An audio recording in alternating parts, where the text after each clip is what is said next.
From the Message paraphrase of John 1:14, "The Word became flesh and blood and moved into the neighborhood.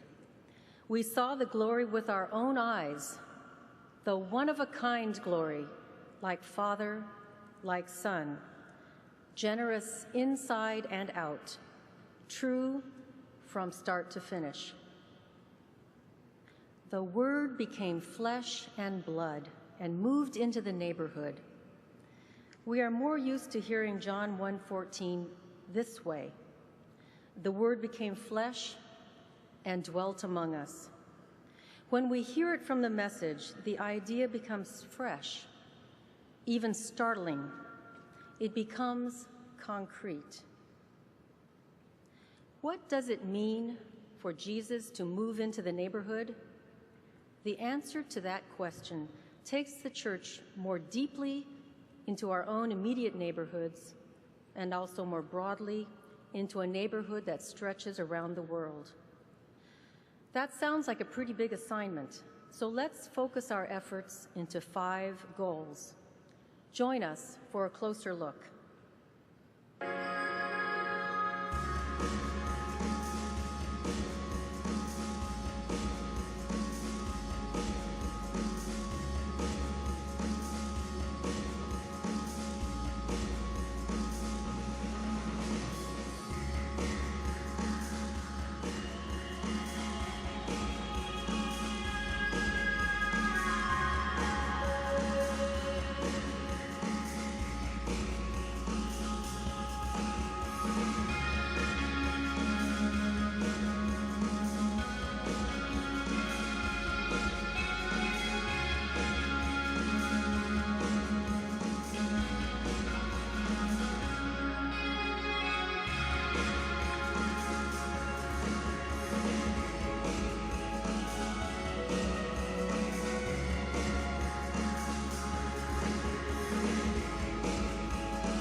In the Church of the Brethren, new church planting takes place at the district level, but the church knows it's important to provide support for that work.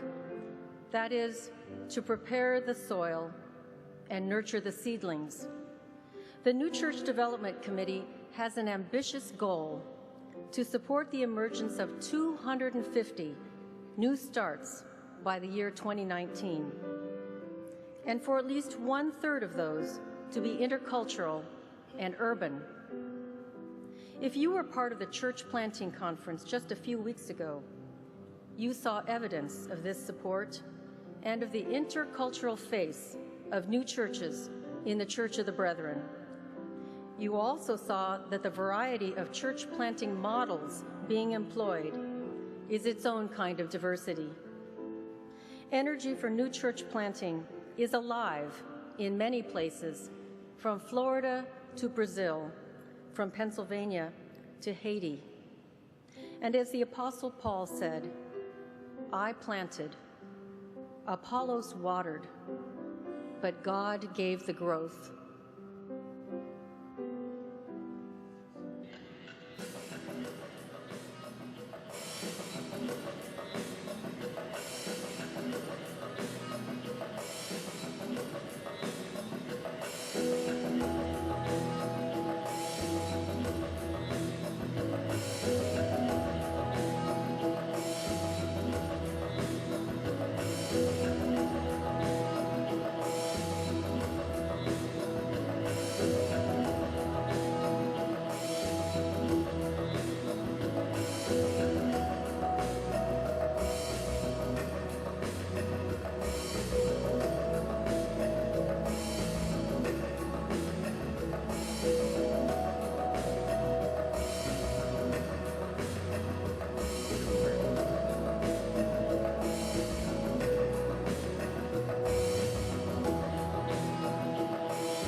The Church's goal in international mission is threefold: to undergird current mission partnerships, to nurture passion for missions among the brethren in the U.S., and to be attentive to new opportunities.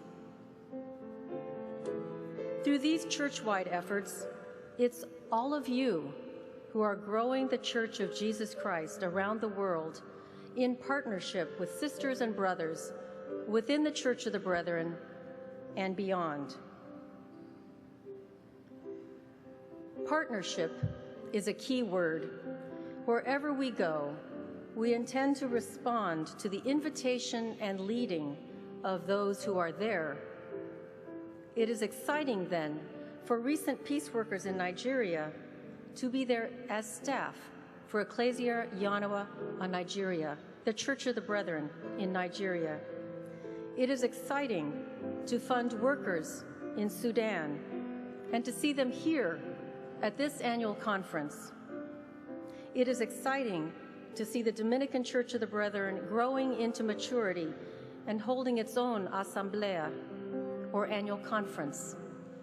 And it is exciting to see leadership developing in the Haitian Church of the Brethren.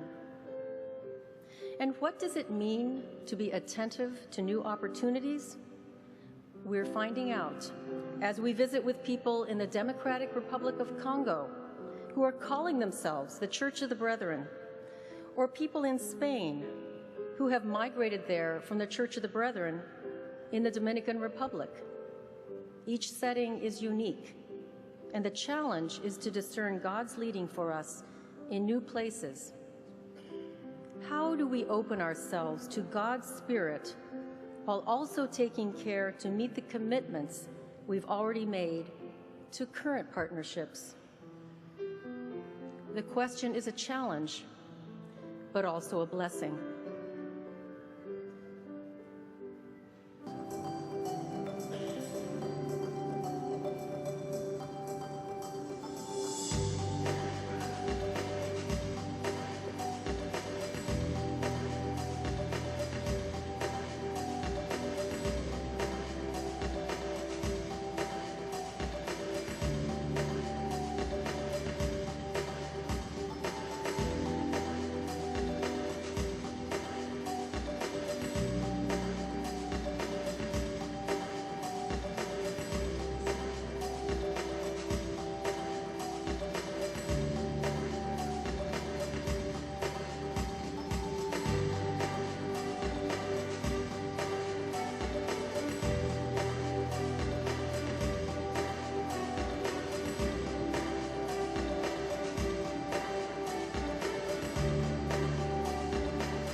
What does it mean for a congregation to have vitality? It's like a lake that has water flowing in and water flowing out, water being sent to other places. If a lake is not moving, then it's not alive. In the same way, a strong and vital congregation is a community whose members are on the move. This kind of congregation gathers, calls, forms, and sends. It gathers and welcomes people in. It calls people to a life of discipleship. It forms people in faith, and it sends people out in mission. The task of developing congregational vitality is one that is never finished, but also bears fruit every day. Which of these have you experienced recently? Teachers who love the Bible story and share it with children and youth. Youth getting together for the opportunity to learn and to put their faith into action. Older adults who impart wisdom and strength to the younger generations of the church. Emerging leaders being trained in Spanish and in summer mentorships.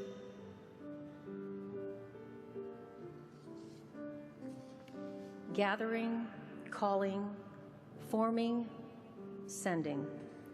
Ways to grow vital congregations. Ways to grow a vital Church of the Brethren.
Why do we serve?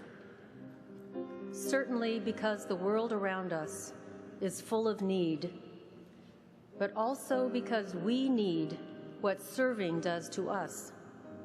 And so the goal for service is not just about serving, but it's also about discipleship. As part of that goal, here's a challenge for you.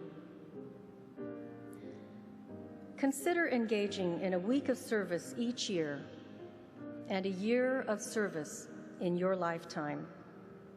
Yes, a week of service each year and a year of service in your lifetime. That's a big challenge, but it comes right out of Brethren values. If you haven't yet done your week or your year, you can find plenty of opportunities through the Church of the Brethren. You can be one of the hundreds of people doing a work camp, or responding to disasters, or giving a year or more of service through Brethren volunteer service. You're even participating in the church's ministries of service when you give to the Emergency Disaster Fund, or the Global Food Crisis Fund, or the Core Ministries Fund. If your volunteering has taken you to the New Windsor Conference Center, you are part of a big chapter in the history books. The Conference Center came to a close last month after many years supporting the work at the Brethren Service Center. The church is grateful for the decades of dedicated service given by employees and volunteers. While the Conference Center has closed, a smaller ministry of hospitality continues at the newly named Ziegler Hospitality Center. However the landscape changes, service remains a core value of the Church of the Brethren, not because it's a tradition, but because it is one of the primary ways that we understand discipleship. As you engage in service, whether locally or regionally or internationally, you are ministering to the world's deep need, but also strengthening yourself and the church.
Brethren voice.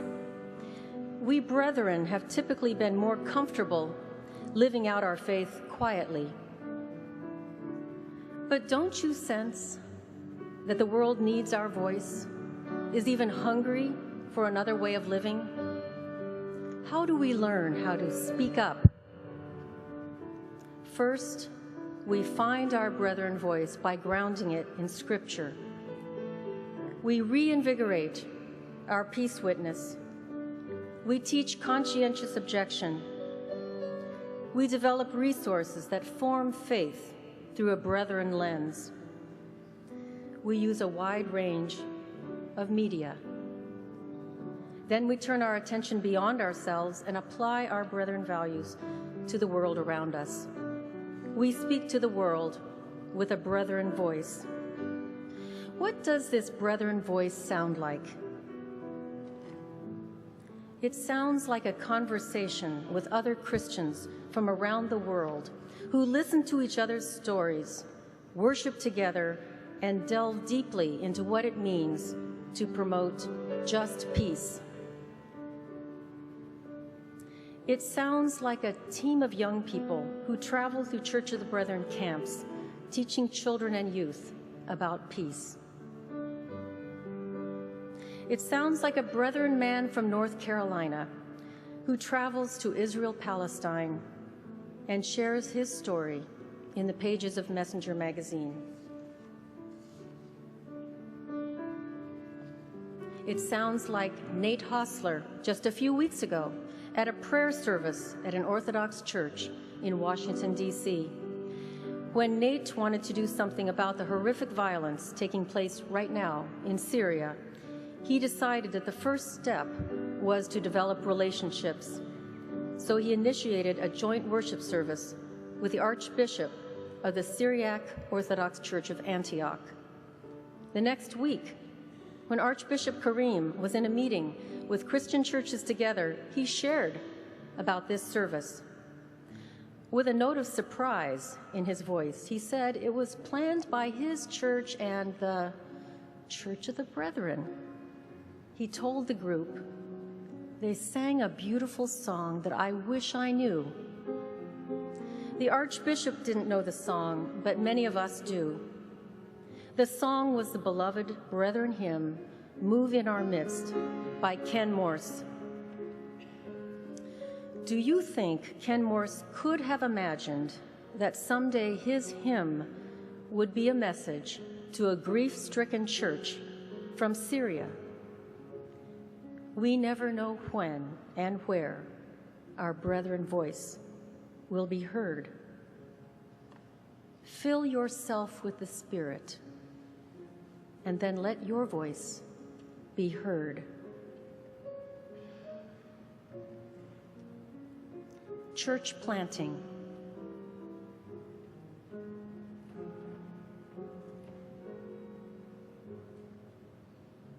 International mission.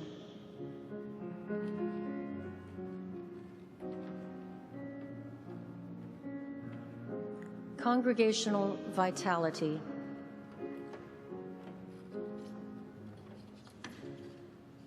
Service.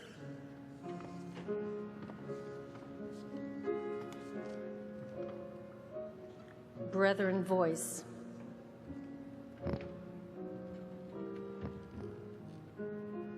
Five ways the Church of the Brethren is continuing the work of Jesus.